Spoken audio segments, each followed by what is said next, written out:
Nagsagawa ng pamamahagi ng face mask at gas mask ang mga tauhan ng Kamalig at Ginubatan Municipal Police Station bilang bahagi ng hakbang upang maprotektahan ang kalusugan ng mga residente at frontliners laban sa masamang epekto dulot ng ashfall mula sa Bulkang Mayon.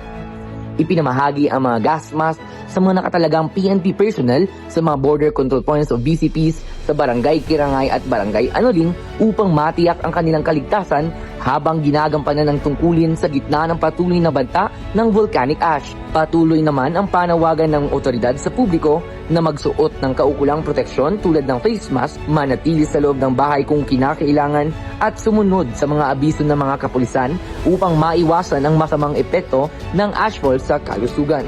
Ayon kay Police Colonel Noel Donato Nunez, Provincial Director ng Albay Police Provincial Office, ang naturang inisyatibo ay bahagi ng patuloy na pagpapatupad ng serbisyong Noel.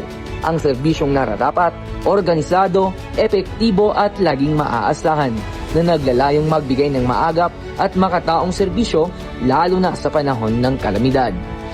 Mula dito sa Albay Police Provincial Office, ako po si Patrolman Corby Flores, nag-uulat para sa Police News Network. At ito ang bagong PNP para sa bagong Pilipinas, serbisyong mabilis, tapat at nararamdaman.